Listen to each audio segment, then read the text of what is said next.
Guys, it's me, it's Queen Oseharu, and thank you for joining me for another wonderful edition of Ask in Aquarius. If you haven't already, please hit the red subscribe button and smack the bell. All right, guys, thank you so much for liking and sharing my videos. Thank you for coming out yesterday for our conversation, our live discussion on Sunday. That's always a lot of fun, and yesterday was really cool. Likewise, I wanted to tell you guys that in the weeks and months to come, I intend to do some more videos. Now, some of these videos are going to be just for my Patreon page. So you're going to have to be a Patreon member to see some of these special videos. Now, mind you, I'm still doing Ask of an Aquarius every day. I'm still going to be doing, my daily, twice a day videos. But on Patreon, I'm going to do some special videos just to say thank you to my patrons. So if you would like to get in on that, check out my Patreon page. All right, guys. So today we're going to talk about the Sacral Chakra. The other day I told you guys about the root chakra, what it is, and how to heal it. So people asked me if I would do the rest of the chakras. So let's move up the line to the next one. The sacral chakra is the next one. It's right above the root chakra, somewhere between the lower belly and the genital area. Basically, is the area that it's in. Some people say it's in the genital area, around, for women, the ovaries, around men, the testicle area, and some people put it a little higher or a little lower. But basically, that's the area that it is. And it makes sense when you start to hear about it because what it actually is in charge of. So let me tell you a little bit more about it. The sacral chakra is orange. So when we're working with our sacral chakra, you want to work with things that are orange, the color orange. Some people even take it as far as to use the color in their home or on their body. A woman was telling me the other day how she was using red. She was using red for her root chakra, and she was saying she really felt a strong urge to paint her toenails red. And I'm like, that's the kind of thing you do when you're working on a specific chakra. So if you're working on your sacral chakra, you might want to do your toenails or your fingernails orange, or dress in orange, or decorate in orange for that matter. Some people may want to dye their hair orange. I saw a girl the other day and her hair was, one side was orange and the other side was blue, and it looked so cool. She had this little bob thing going on. It was cute. So that's somebody I'm like, okay, maybe she is working with her sacral chakra. Who knows? I've seen people wear a lot of orange, and that could be what it's for. They could just like the color orange. But somebody that knows about chakras and healing them, that would be a good thing to do. Wear and surround yourself with orange. Also, orange crystals. You always know that I talk about healing chakras with crystals, putting a crystal on the area of the center of that chakra. So for me, I would have like orange crystals. There's lots of orange crystals or orange-ish looking crystals. So if you wanted, you could just, go to any crystal shop and look at the orange crystals and learn more about them. And you would use one of those in that particular area. So what is that area for? We know what the root is for. What is the sacral chakra for?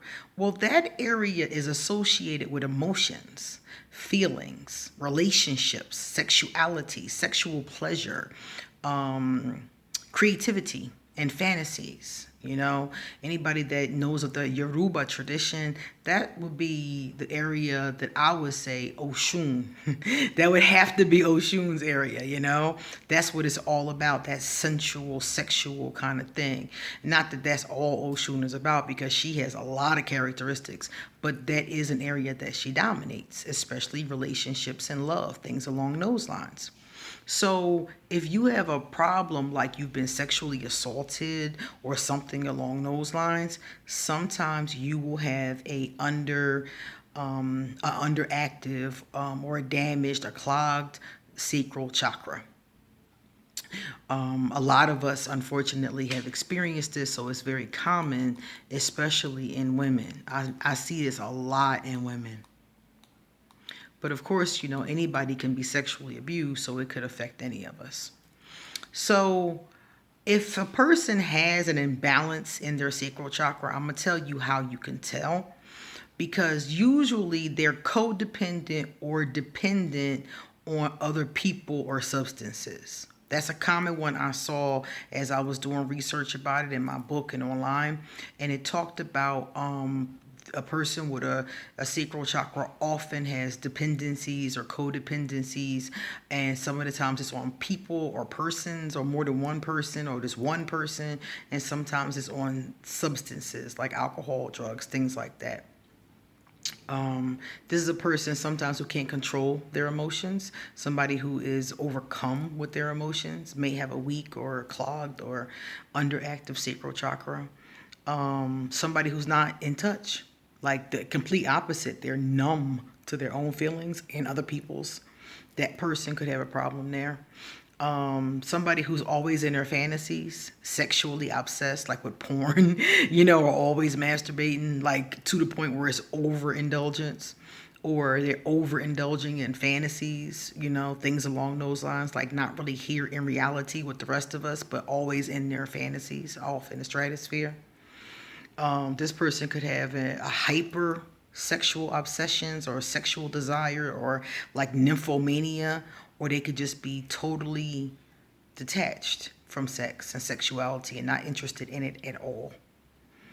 Or they could be stuck in their feelings. Now somebody say you in your feelings. This is a person who's always in their feelings. They're always stuck in their feelings.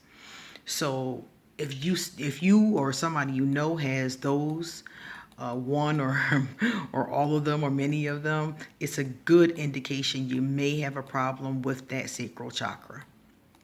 So like I said, we use the orange to heal the sacral chakra.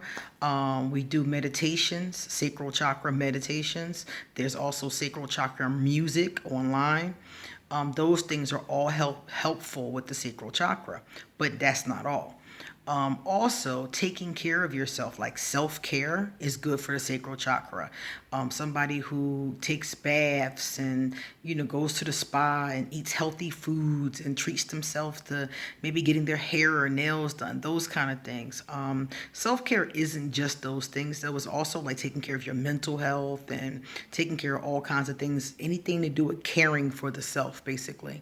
So that's one way to start to help your sacral chakra as you're putting crystals on it and meditating and doing those kind of things.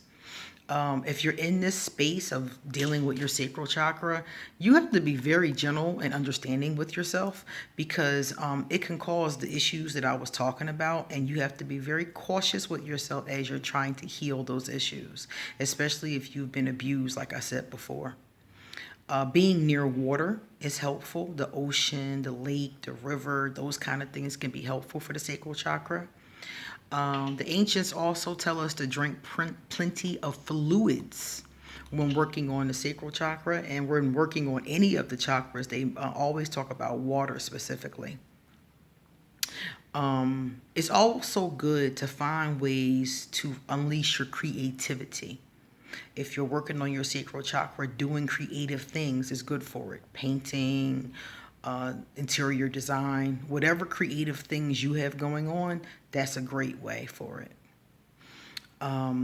Learning about Tantra.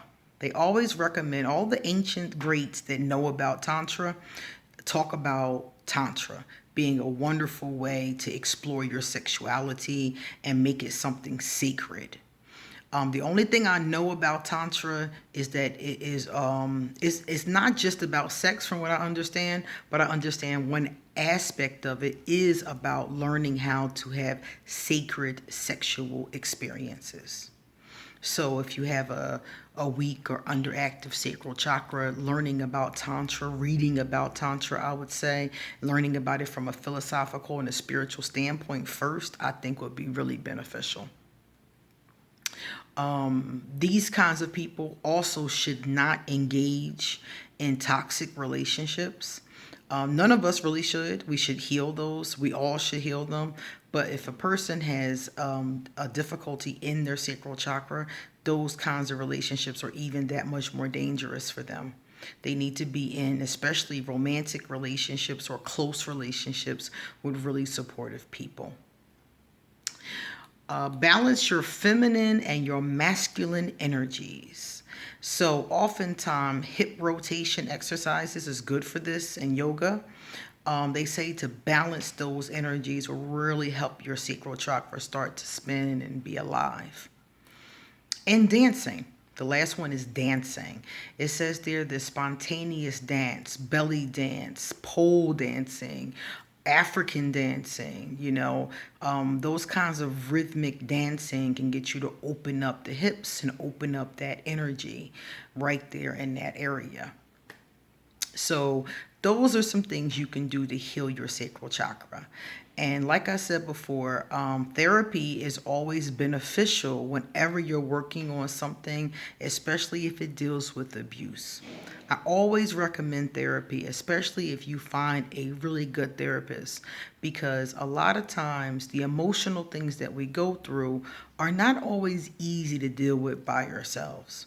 So if you found yourself to have a weak sacral chakra and you want to do some of these things to start to strengthen it and open it out, really consider therapy, especially if your sacral chakra has been damaged by sexual abuse. Okay? All right, guys. So that is how you heal your sacral chakra. I'll talk to you guys next time. And please remember, come back soon because I have a lot more to say. Give this video a thumbs up and pass it on to somebody else who may be wondering about this. All right? All my information will be under this video, and I'll look forward to chatting with you. Bye-bye.